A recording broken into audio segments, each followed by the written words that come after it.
Yo tout le monde, c'est Aurel. Aujourd'hui on se retrouve pour la review du 5ème épisode de Sword Art Online Alicization de la saison 3 de SAO. Si vous l'avez pas vu, je vous invite à aller le voir, c'est dispo comme d'habitude sur Wakanim, lien en description et tout ça. Dorénavant les épisodes sortiront à 17h30 chaque samedi au lieu de 18h30 avec le changement d'heure, etc. Donc bon, on a toujours l'épisode une heure plus tôt, hein. C'est plutôt sympa on va dire, hein. Vous avez tout en description de toute manière pour les horaires et tout.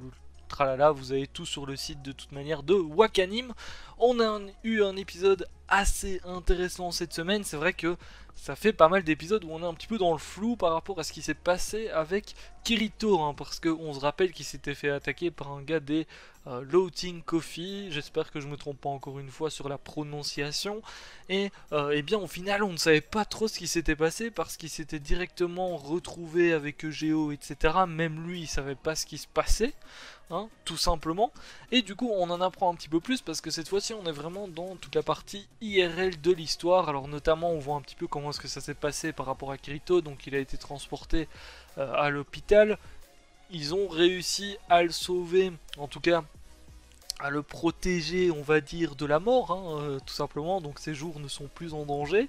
Sauf que, eh bien, il est toujours dans le coma et il peut y rester très longtemps. Et notamment, eh bien, une fois que ça sera, enfin, s'il se réveille, eh bien, il peut avoir des séquelles, etc. Donc bon, on peut voir que directement son état est un petit peu inquiétant quand même. Alors derrière, donc, on a Asuna, etc. qui ont été le voir et tout.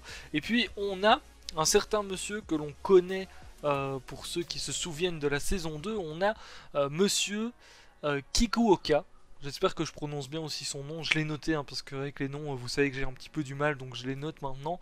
Donc c'est le mec en fait qui avait demandé à Kirito un petit peu d'enquêter justement sur Death Gun à l'époque, donc dans Gun Gale Online notamment. Donc il avait pris un verre de café et tout le tralala avec, pour ceux qui se souviennent pas. Et du coup, eh bien, ce monsieur-là est venu un petit peu voir justement et a proposé tout simplement de s'occuper de Kirito parce qu'il a des installations un petit peu plus performantes tout simplement pour le sauver et pour réussir à le sauver en tout cas sans qu'il ait de séquelles, etc. notamment. Donc, on apprend que eh bien, il a été transporté du coup dans un autre hôpital, enfin c'est ce qui a été dit, mais le jour où justement eh bien, on a Asuna et Sugu, donc la sœur de Kirito, quand elles ont été le voir tout simplement, eh bien impossible de le voir, hein. On leur a interdit tout simplement d'aller le voir.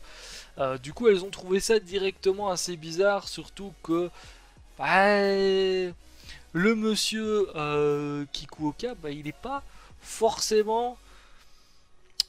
Enfin, quand tu le vois, ça se voit qu'il est un petit peu louche. Il est un petit peu trop gentil et tout le tralala, il est un petit peu louche, hein, ça se voit directement. Et d'ailleurs, Sinon le dit qu'il avait l'air pas net, tout simplement. Donc là, elle commence un petit peu à se demander, mais attendez, il y a une embrouille là parce que c'est pas normal qu'on nous interdise tout simplement d'aller voir Kirito. Du coup, elle commence à enquêter un petit peu, hein, avec Yui, etc. Hein, vous savez un petit peu comment est-ce que ça se passe. Il recherche un petit peu sur internet des informations, etc. Et notamment, au final, il retombe sur la piste du coup de la société RAT. Hein, c'est la société qui a fait le Soul Translator. C'est bah, le truc justement pour réussir à lire l'âme des gens, etc. Hein, c'est ce qui a permis à Kirito d'ailleurs d'entrer dans l'Overworld, etc. Donc bon voilà, ça on en a déjà entendu parler plutôt pas mal, sauf que bah, elles ont beau chercher un petit peu sur toutes les pistes, elles ne tombent jamais sur Kirito. Donc ça se voit qu'ils essayent un petit peu de cacher là où il est, hein. Ils enquêtent un petit peu partout, et puis bon, bah, ils se rendent compte que dans les bâtiments de RAD justement c'est un petit peu compliqué pour y entrer parce qu'il y a pas mal de mecs de la sécurité, etc. Au final, bon, ils apprennent que eh bien, Kirito a sûrement été transporté en hélicoptère, donc a peut-être quitté le pays et est parti à l'étranger. On sait pas trop. Sauf que, eh bien, Asuna décide de contacter la créatrice du... Attendez, parce que c'est pas facile à dire, du Medicuboid, hein, qui a servi en fait à créer justement le Soul Translator. Donc elle contacte Kojiro, hein, qui a justement créé le Medicuboid, parce que, eh bien, elle pense que c'est la seule piste pour retrouver Kirito, c'est la seule personne en soi qui peut l'aider. Alors, qui est-ce que c'est aussi cette Kojiro? C'est tout simplement en fait, c'était une amoureuse de Kayaba, donc c'est celui qui a créé Sword Art Online, hein, le Sword Art Online du début, celui qu'on connaît avec Lenkrad et tout le bordel, et bien c'était tout simplement sa meuf. Du coup, eh bien, elles font un petit plan justement avec Asuna. Au final, elle se fait recruter justement par la société RAT et se fait emmener sur un espèce de d'îlot qui a été créé tout simplement, qu'ils appellent le Turtle, je sais plus quoi, la tortue, je sais plus quoi, je sais plus c'est quoi le nom exact, mais bon, on s'en fout un petit peu. Et en fait, il y a Asuna qui est déguisée tout simplement en assistante justement et qui va avec Kojiro. Donc, c'était évidemment pour infiltrer l'entreprise RAT, hein, qui tout simplement est l'entreprise qui a créé justement le Soul Translator et tout, parce que c'est eux qui ont au final, eh bien, Kirito avec eux, tout simplement. Donc elles se font transporter. Là, bon, elles passent les trucs de sécurité et tout. Elles avaient bien imaginé leur plan pour pas que Asuna se fasse démasquer, hein, justement, parce que bon, ils veulent pas que Asuna vienne là-bas, hein. Et au final, eh bien, ils tombent justement sur Monsieur Kikuoka qui est là-bas, et bah, Asuna dévoile justement son identité, hein. Elle retire sa perruque et tout le tralala, et donc bah là elle demande où est Kirito, et l'épisode termine là-dessus. Et oui, un petit cliffhanger pour terminer. Du coup c'était un épisode assez intéressant parce que c'est vrai qu'on savait pas trop ce qui s'était passé avec Kirito. Alors là il a très certainement été placé justement, enfin il est sûrement dans le Soul Translator, je sais pas trop à quoi est-ce qu'il ressemble, donc je dis dedans parce que j'imagine que c'est un caisson ou un truc comme ça, enfin du moins il est connecté au truc, et c'est pour ça qu'on le voit notamment dans l'Underworld. Je sais jamais si c'est Overworld ou Underworld.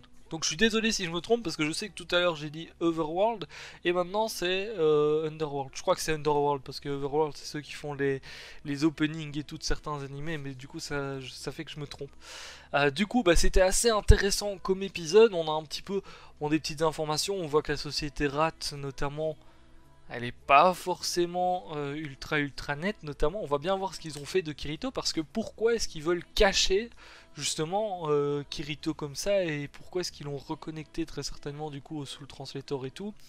Eh bien ça reste une bonne question, donc on sait pas trop. Et surtout leur bâtiment était assez chelou, parce que quand elles sont arrivées justement dans la pièce où il y avait Monsieur Kikuoka là dans la tortue et tout, on voit qu'il y a un... Alors je sais pas si c'est vraiment un écran ou autre, mais on voit un petit peu, il me semble, j'avais l'impression que c'était la ville, justement la capitale qu'il y a dans l'Underworld là, que Kirito veut rejoindre. Donc je sais pas trop si c'est ça exactement, mais ça ressemblait à ça parce qu'il y avait une énorme tour, etc. Donc ben, on est en plein questionnement tout simplement. Est-ce que le monde est vraiment virtuel ou pas? Bon, très certainement, mais il y a quelque chose d'un petit peu plus profond à mon avis par rapport à tout ça. Je sais pas ce que vous en pensez. N'hésitez pas évidemment à donner vos théories, etc. N'hésitez pas à noter l'épisode dans les commentaires comme d'habitude. Et si vous avez quelque chose à redire, une petite précision que j'aurais oublié, etc. N'hésitez pas tout simplement en commentaire. Je suis curieux de voir la suite parce que du coup ça devient de plus en plus intéressant. Et bon, on a le petit moment où on a les réponses à nos questions. Donc c'est toujours cool. Ça fait un épisode un petit peu... Bah voilà, différent, parce que c'est vrai qu'on était beaucoup dans les épisodes, mais tout simplement où il était dans l'Underworld, justement. Ici on est dans le côté IRL, donc c'est bien qu'il mixe un petit peu des deux comme ça, parce que bah, au moins ça te fait avancer des deux côtés et t'es pas perdu pendant tout le moment où il est dans sa quête justement dans l'Underworld. Du coup, je vous laisse ça pour cette review. N'hésitez pas à lâcher le petit pouce bleu si ça vous a plu. Je vous dis à très bientôt pour la prochaine review. Normalement demain il y a la review de Boruto, hein. Je rappelle que je fais des reviews de Boruto pour ceux qui sont intéressés le dimanche. Le mardi je fais du Tokyo Ghoul Re, et le samedi, eh bien, du SAO. Donc on se retrouve la semaine prochaine pour ceux qui ne suivent que SAO et qui ne suivent pas les jeux que je fais sur la chaîne. Sur ce, je vous laisse là, je vous dis à très bientôt. Ciao, bye bye.